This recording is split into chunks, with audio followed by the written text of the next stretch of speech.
Warning: viewer discretion is advised. You're born in late medieval Europe, sometime in the 1400s, in a timber hut where the smoke stings your eyes and the straw under you scratches like thorns. Bread is blackened crust. Winters are colder than bone, and luck, well, luck belongs to other people.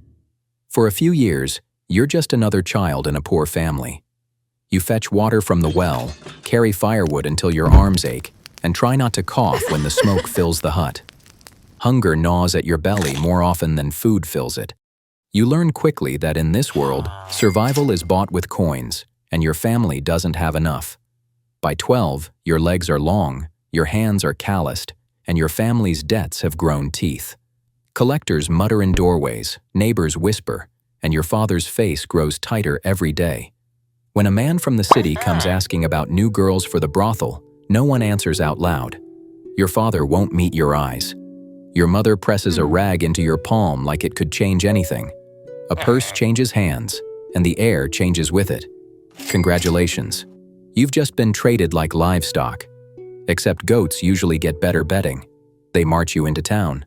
The market stinks of onions and manure, the church bells toll, and respectable wives glance at you with the same pity they'd give a stray dog.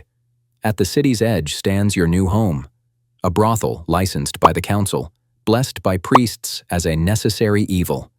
Better, they say, that men use you than corrupt their wives.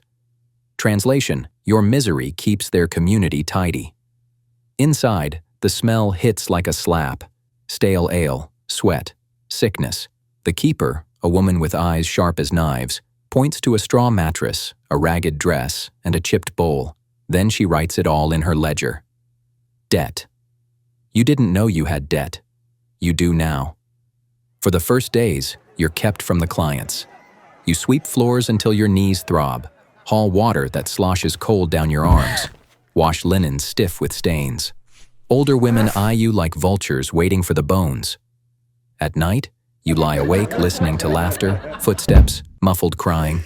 You don't sleep. You don't want to. You start learning the rules. Every coin you touch goes through the keeper's hands. Bread is twice the price it should be. Soap is charged by the scrap. Bandages cost more than wine. Somehow, no matter how much you earn, your debt only grows. Ask why, and the answer is silence, or the rod. You watch another girl get whipped in the courtyard for disrespect. The mark on her back looks like fire carved into skin. You don't ask questions again. After a week, the keeper lays a hand on your shoulder. Tomorrow, it's your turn. The words hollow you out. You think about running, but you've already seen what happens to runaways, dragged back with blood on their skirts. That night stretches forever. You hear footsteps in the hall and hold your breath each time. The candle burns low. Your stomach turns to stone.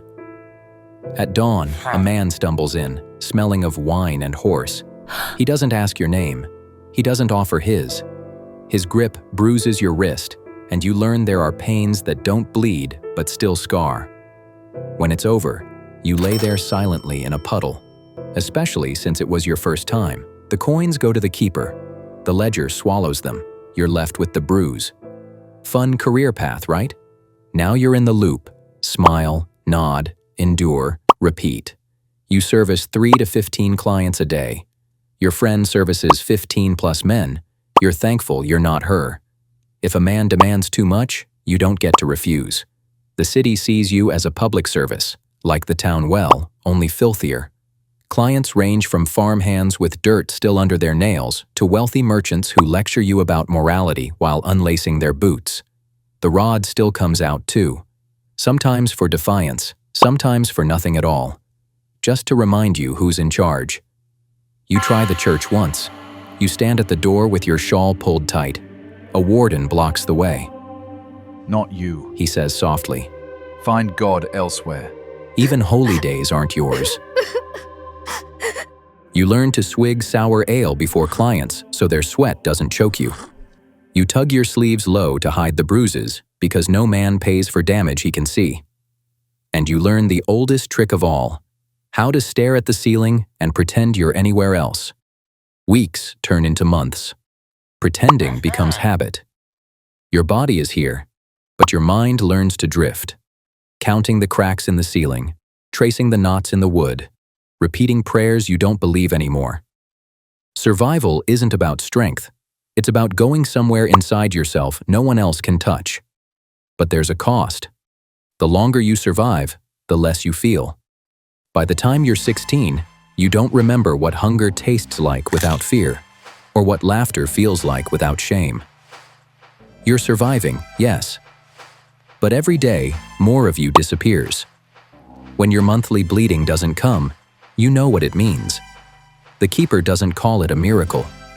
She calls it an inconvenience. She mixes a bitter brew that tastes of roots and iron.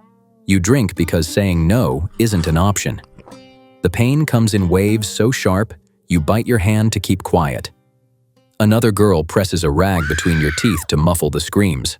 By morning, the ledger says you're back to work. No one asks what you lost. No one cares. Congratulations, you're simultaneously useful and disposable. Years crawl. Your knees ache when it rains. Your teeth loosen from too much bad bread. Your hair dulls. Your skin scars. Your eyes look older than your years. New girls arrive, 12, 13, 14. They still ask questions. You think of your younger self when you see them. They still believe answers exist. Clients prefer them. The keeper replaces you the way she'd replace a broken chair. One night, a man demands more than you can give. You say no. He laughs like you told a joke. Afterward, the rod reminds you that no doesn't exist here. You think about running again. You don't. Preachers start to shout from wagons about sin and filth. The city listens. Brothels must go. One morning, officials arrive with seals and speeches about morality. They shut the doors, shut down businesses, and declare the city cleansed. The keeper vanishes with the coins. Men in robes congratulate themselves on saving the city's soul. And you? You're left outside, free only to starve. You try to sew, but your eyes blur from years of candle smoke. You try to sell bread, but the guards tip your basket into the mud because you don't have a license. You scrub floors for a coin here and there, but hunger eats faster than wages. And when you dare to dream of marriage, of a man who might take you in, no one wants a woman with your past. You're marked forever, branded by whispers. So when the hunger sharpens and winter gnaws at your bones, you drift back to the only work that will have you. Not licensed, not safe, not sheltered, just alleys, taverns, and shadows. The same exploitation, only harsher now. The council calls it reform. You call it abandonment. You cough until your ribs ache. Your strength ebbs. One day, a kitchen boy from long ago finds you shivering in an alley. He presses the heel of bread into your palm. "Don't tell," he whispers. "It's the last kindness you'll ever feel. You die nameless. No marker, no prayer. Just another woman erased from history. People will argue whether you chose this life. People always argue when they weren't the ones living it. Here's the truth. From the day a purse changed hands, your body was never yours. Your time was taxed. Your pain was collateral. Your hope a line item in someone else's book. So yes, it sucks to be born a medieval brothel worker. And worse, no one even remembers you were here.